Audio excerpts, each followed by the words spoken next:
Kebutuhan sehari-hari berupa makan minum pun ketong ada susah setengah mati. Mau makan apa, mau tinggal di mana. 1 bulan lebih ini ketong punya rumah dong dibakar. Bahkan ketong punya anak-anak mau sekolah pun susah. Mau belajar di mana, pakaian sekolah tidak ada, fasilitas semua tidak ada. Karena rumah kok dibakar semua. Ketong di hutan, ketong susah pakai kera tuh.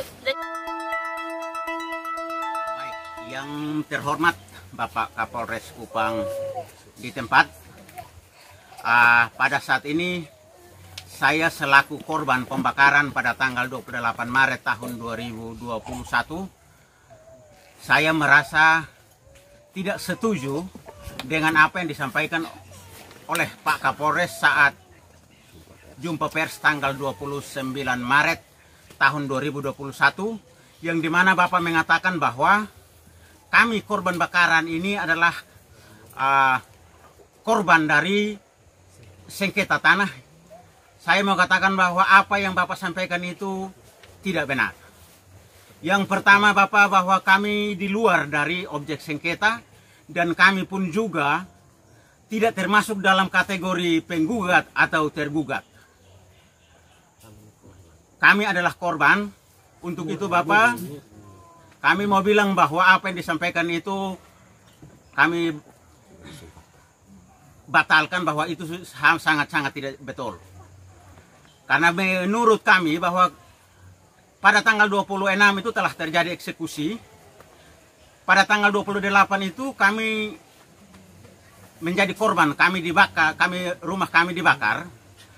Menurut kami tidak masuk akal jika pada tanggal 26 itu terjadi eksekusi dan pada tanggal 28 terjadi bangunan, menurut kami orang kampung, bangunan mewah yang ada dalam kampung kami. Secara manusia tidak wajar. Mustahil sekali jika dalam kurun waktu 2 hari terjadi pembuatan rumah yang begitu besar. Dan di situ kami mau sampaikan juga bahwa ada rasa kekesalan yang kami temui. Yang pertama dari Kapospol Nekamese. Pihak Kapospol telah berjanji kepada kami bahwa ada surat pernyataan yang dibuat menurut kami secara sepihak, yang mencatat bahwa ada oknum yang bersedia memanggil dan bersedia untuk memulangkan para preman yang berkeliaran di kampung ini. Tetapi kami sebagai korban tidak pernah mendapat surat itu, walaupun kami telah berupaya untuk memintanya. Saya sendiri selaku korban pernah meminta pada Kapospol Nekamese, tetapi Kapospolnya menjawab bahwa tidak bisa berikan karena Kapolseknya tidak mau. Itu yang pertama. Yang kedua, ketika kejadian ada kepolisian yang telah hadir dari Polsek, dari Pospol, mereka sudah ada. Ketika kehadiran polisi, kami merasa bahwa kami telah mendapatkan keamanan yang sesungguhnya karena kami adalah warga negara Indonesia yang dilindungi oleh negara. Tetapi berbeda dengan kenyataan yang terjadi di tempat ini. Ketika polisi datang, polisi suruh kami untuk berlari, tinggalkan rumah kami, sementara polisi membiarkan preman itu membakar rumah kami. Kalau seandainya polisi waktu itu datang dan mengambil keputusan yang tegas, maka saat itu mungkin dengan tembakan peringatan ke atau apa ke, mungkin saat itu rumah yang terbakar mungkin 3 atau 4. Tetapi dengan adanya kepolisian suruh kami untuk lari, maka pihak preman ini dengan leluasa membakar sesuai dengan apa yang mereka inginkan. Yang kedua. Yang ketiga, kepada pihak pemerintah Kecamatan Nekamese, Kabupaten Kupang, Provinsi Nusa Tenggara Timur, dengan rendah hati kami mohon tolonglah kami, bantulah kami dan tentang keadaan kami yang ada saat ini. Kami semua rumah kami terbakar, makanan kami telah dirusak. Kami tinggal dalam pondok ini, kami merasa tidak berdaya lagi karena semua binatang pemeliharaan kami habis, uang yang kami simpan terbakar. Untuk itu kami mohon kalau bisa, seandainya kalau kami punya hak sebagai warga negara Indonesia, maka bantulah kami sesuai dengan apa yang Bapak-bapak pikirkan. Jumlah yang rusak, tadi disebutkan tadi bahwa ada 21 rumah, itu 15 rumah itu hangus terbakar, dengan 30 ekor babi, 4 ekor sapi, 2 ekor kambing. Itu selain dibakar, itu ditikam, dibunuh, tetapi tidak manusiawi, karena ada satu babi itu yang ditikam sebanyak 24 kali. Nah, sementara untuk total kerugian yang kami alami, itu dia kisah hampir 1 miliar. Sesalkan pernyataan dari Kapolres. Pernyataan dari Kapolres itu yang tanggal 29 hari Kamis 2021. Di situ pernyataan Kapolres bahwa bakar-membakar ini terjadi karena dari sengketa tanah. Tapi pada saat itu eksekusinya itu tanggal 26. Nah, itu di luar dari sengketa. Itu di luar dari sengketa. Bahkan saya sendiri ada di situ. Kenapa saya sesalkan itu pernyataan yang disampaikan oleh Kapolres? Karena pihak penggugat si Paulus Tabah, dia sudah menang. Itu murni loh, dia menang. Nah, yang saya sesalkan di sini, bakar-membakar ini di luar dari sengketa. Yang kita bukan bagian dari penggugat dan tergugat. Nah, di sini dia punya keadilannya itu di mana? Sampai hari ini 1 bulan lebih tidak ada yang ditahan. Nah, di mana ini keadilan dan hukum? Itu yang kami minta. Karena kami ini korban. Binatang-binatang dibantai, rumah dibakar, semua.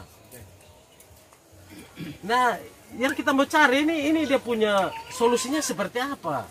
Semua ini kita sudah tempuh, tapi sampai saat ini kita tidak dapat dia punya keadilan. Hari ini kita didatangi dengan barang-barang tajam untuk pungut-pungut uang. Kalau ada uang 25 juta tinggal tetap, tetapi kalau tidak ada harus keluar dan kita mau sensor pohon-pohon. Bapak itu siapa tuh yang ngomong begitu ini begitu? Bapak tahu dia nama Pak? Itu Agus Manat. Oke, siapa lagi? Agus Manat dengan dia punya anak-anak. Ah, baru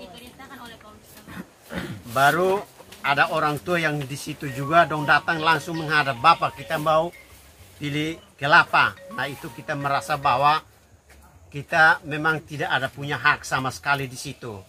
Nah, itu yang kita merasa bahwa betul kami tidak dapat dilindungi oleh hukum. Maka itu kami merasa terancam seperti itu. Jadi mungkin itu saja yang kami rasakan selama ini. Baru mereka jalan sepanjang jalan itu mereka pegang parang tajam. Dan anak-anak sekolah juga kalau saat mereka ketemu mereka masuk hutan lari. Ada yang tidak masuk sekolah. Ya, itu yang kami merasa bahwa tidak, kami sebagai pihak korban tidak merasa mendapat bagian dalam perlindungan hukum. Jadi mereka itu berbuat sesuatu itu datang minta-minta, seakan-akan minta uang 25 juta. Kalau sonde kasih nanti bangun dari sini. Nah, itu Diusir berarti. iya, itu kategori usir. Bahkan sampai ibu pendeta saja mereka masuk. Pernah lapor di polsek. Dan ibu pendeta lapor juga di polsek itu, Polsek Bang Barat itu. Tapi sampai saat ini saya tidak tahu dia punya prosesnya seperti apa, saya tidak tahu sampai di sini. Pendakaran ini,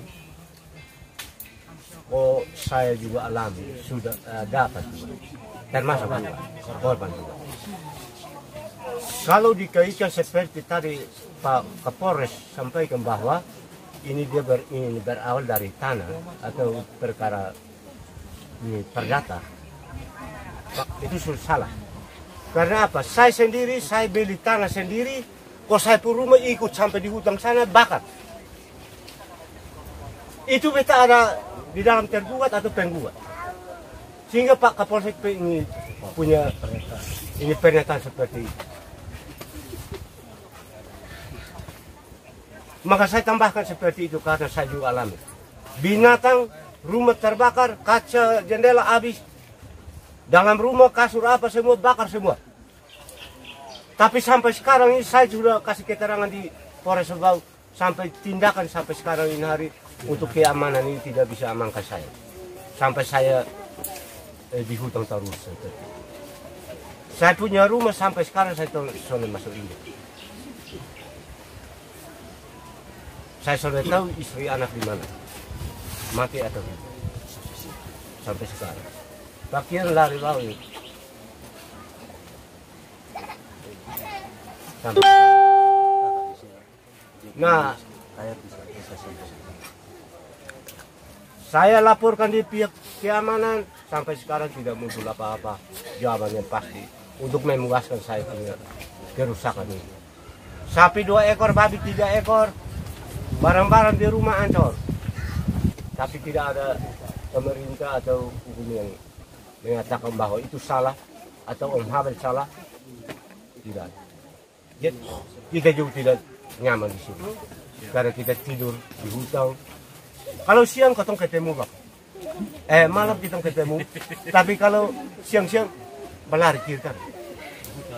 Kalau ketemu satu bilang, jadi itu kejar, lari. Nah, kita ini macam kode yang orang yang jaga kebun, jadi kode datang bilang, ayo itu coba datang itu. Padahal kita hidup di kampung. Ketika kami membaca berita, di situ dicatat bahwa telah ditangkap 44 orang, dan itu dalam mediasinya dipertemukan antara pelaku dan korban. Sampai dengan saat ini kami pun belum tahu korbannya itu siapa yang mewakili. Korbannya itu kami belum tahu siapa yang mewakili. Dan kalau surat pernyataannya itu antara pelaku dengan korban, maka paling tidak kami sebagai korban punya pegangan bahwa ini suratnya. Dan paling tidak dari Kapospol menunjukkan kepada kami, atau dari Kapospol datang menghimpun semua korban yang ada dan memberitahukan kepada para korban bahwa jangan coba-coba untuk berbuat hal-hal yang anarkis, karena telah terjadi proses penyelesaian berupa sudah tertera dalam surat pernyataan ini. Tetapi sampai dengan saat ini surat pernyataan yang disebutkan oleh Kapospol tadi itu tidak ada pada kami. Dan menurut pemahaman kami bahwa surat pernyataan itu dibuat secara sepihak, ataupun kalau dua pihak antara kepolisian dengan pelaku. Dan kami minta sehingga karena Pak Kapospol telah berjanji kepada kami untuk memberikan, maka paling tidak kami mohon kepada penyidik Polres Kupang untuk memanggil Kapospol dengan kepala desa untuk mengklarifikasi hal ini sehingga tidak terjadi salah paham di kampung. Sehingga kami juga tahu betul bahwa surat pernyataan itu kami jangan sampai menduga-duga bahwa kami tidak melakukan, padahal kami melakukan itu dan kami telah bersepakat untuk berdamai mungkin. Sementara kami korban dan kami tidak mungkin, saya selaku pribadi jalan dan mengatasnamakan para korban yang ada. Untuk itu, saat ini pun juga kami minta kepada Kapospol Nekamese untuk menunjukkan surat pernyataan yang telah dibuat. Dan paling tidak kami sebagai korban mendapatkan satu buah surat yang telah dibuat yang telah dipegang oleh Kapospol tadi. Kapospol menuding bahwa Kapolsek yang tidak mau. Ya paling tidak dalam panggilannya harus ditujukan kepada Kapospol dengan Kapolsek. Sehingga jangan saling tolak menyolak. Jangan sampai Kapospol bilang ada di Kapolsek, Kapolsek bilang ada di Kapospol, Kapospol bisa bilang ada di kami sebagai korban. Untuk itu Kapolres kami mohon supaya kalau bisa segera panggil dan periksa Kapospol dan Kapolsek untuk mengenai kebenaran surat yang ada. Karena di dalam surat itu dinyatakan bahwa ada oknum yang bersedia memanggil dan mengarahkan para preman untuk kembali. Dari situ kami masyarakat beranggapan bahwa yang membuat surat pernyataan adalah dalang utama dalam masalah pembakaran. Saat ini kita tinggal di hutan, kita punya rumah-rumah dibakar, dan entah untuk ketemu kebutuhan sehari-hari berupa makan minum pun kita ada susah setengah mati. Mau makan apa, mau tinggal di mana. Bahkan yang kita terima bantuan itu pertama kali itu datang dari luar negeri. Itu dari Norwegia. Dari Norwegia itu, terus dari gereja-gereja yang kasih sumbangan buat getong yang rumahnya dibakar. Tapi dari pihak pemerintah sampai dengan saat ini pun belum ada satu pun bantuan yang ketong terima. Padahal sudah 1 bulan lebih ini ketong punya rumah dibakar, bahkan ketong punya anak-anak mau sekolah pun susah, mau belajar di mana, pakaian sekolah tidak ada, fasilitas semua tidak ada karena rumah dibakar semua toh. Jadi ketong apa istilahnya kotong di hutan kotong susah pakai kera tuh dari siang-siang kotong keliaran pi cari makan minum dapat di mana kotong makan, terus malam-malam kotong kembali ke ini tenda yang sekarang kotong ada duduk ini untuk kotong tidur. Besok lagi kotong keluar lagi untuk cari makan minum berapa apa kotong makan, misalkan mau dapat kelapa pisang apa kotong makan. Sudah kamu makan apa, kotong punya tanaman dong kelapa dong habis dong kasih mati buang, kasih ujang terus tebang buang juga peti. Anggap saja untuk makan minum sekarang itu pihak pelaku yang menguasai semua. Pohon kelapa saja kotong punya kelapa dong peti anggap dong punya milik. Kotong punya lahan misalkan ada tanam kacang, jagung, padi saja kotong bukannya ambil pihak pelaku yang menguasai semua. Nah terus kotong korban memakan apa? Sampai kotong sudah jadi korban saja, dong masih minta-minta kotong uang lagi, datang tagih uang, kasih uang, kalau soalnya kasih uang bangun dari ini kampung. Yang sekarang kotong minta ini pihak keadilan ini di mana? Sampai dengan saat ini kotong sudah menghadap Polres pidatang, tapi sampai dengan saat ini itu pelaku dong masih berkeliaran, bahkan sampai dengan saat ini itu pelaku dong juga masih buat keonaran di ini kampung. Malam-malam pegang kalewang, pidatang. Memangnya pihak korban ini kita mau lari di mana lagi? Mau lari ke tinggal ini kampung? Mau tinggal di mana lagi? Nah ini keadilan ini sampai di mana? Sudah mau 2 bulan ini pihak pelaku dong ini masih tetap berkeliaran di kampung, masih buat onar malam-malam. Kita hanya minta itu keadilan buat kita para korban.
Thank you.